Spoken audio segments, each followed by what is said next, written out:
The 2012 Regional Walk Scorecard compared all 18 incorporated cities in San Diego County. The results may surprise you, with the top 3 most walkable neighborhoods found in La Mesa, National City, and Imperial Beach. Here to explain how these cities garnered the top walkable spots is Kathleen Ferrier with Walk San Diego. Kathleen, welcome. Thank you. Now, Walk San Diego has been a nonprofit since 1998. What's its mission? Our mission is through education and advocacy to make walking a viable transportation choice for everyone. Here in the county? Yes, throughout All the right. county. Well, the top walkable spots were found in, I think, some unexpected neighborhoods. Highlight what some of the rating criteria was. Sure, I'd like to talk about 4 that we used in the report. The first is a walk index that we created that balances the number of people already walking in the city with the safety component, so looking at how many collisions have been over a 5-year period. The second piece is really combined more with the third. It's implementation and policies. So that's really to balance what cities are doing on the ground projects such as crosswalks and signage and development projects with the long-term visions that they have through policies. And then what's the implementation, like how far it goes then? The implementation is more like different kinds of projects that cities can put on the ground. They're spending money to paint crosswalks, to slow vehicle speeds, to make walking more attractive and pleasant and safe for people in the city. And then the fourth component is a crowdsourcing tool that we developed through a phone app called Best Walk. And so we actually relied on people around the region to provide us information. And that's the community input. Let's talk a little bit about that residential input, because this was an app that's still active right now, correct? That's right, yes. So anybody can go on and do this app. Walk us through this app and how it works. Sure, I would love to walk you. That's appropriate. Yes. So this app is in English and Spanish, and it asks a person a series of questions that allows them to rate the walkability of their streets.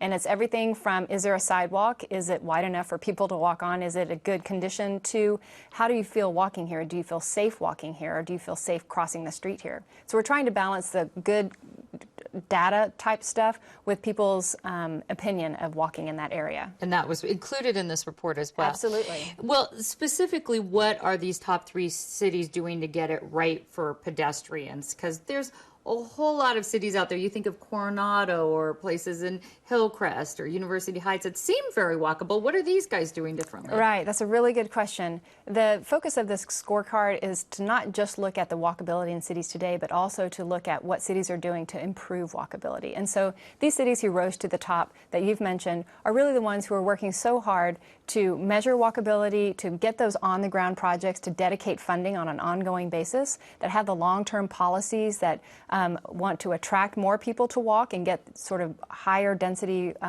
housing in places so that people can walk more easily, and then also getting people involved in education programs. What's the issue with San Diego downtown? I can name probably 5 or 10 different what might seem like walkable neighborhoods. How come that wasn't in the top 3 here?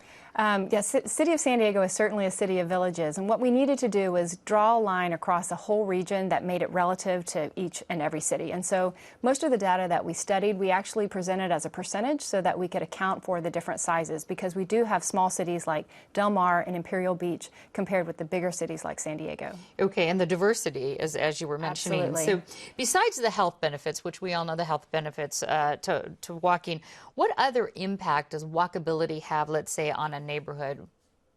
Right. Well, one of the things that we like to say, and of course that there's a lot of data behind and it's appropriate in this day and age, is that it has tremendous economic benefits. One tool that's been really successful is WalkScore, and realtors use this throughout the country to attract people to more walkable areas. We've done studies that show that areas that are more walkable they also have higher property values. Of course, there are environmental benefits. As more people walk, we have fewer cars and fewer air emissions. And then there's also the component of just the social vitality of neighborhoods. And my organization is very, very interested, excited about the vibrancy of streets and making them like public spaces and safe for everyone. And how is this information going to be used? Well, we don't want it to be a report that sits on a shelf. What we'll be doing is we'll be reaching out to city staff and to government leaders throughout the region, presenting the results of the report and talking about how we can make more improvements. All right, well, I want to let folks know they can find out how their city ranks in walkability by going to kpbs.org. Kathleen Ferrier, thank you. Thanks.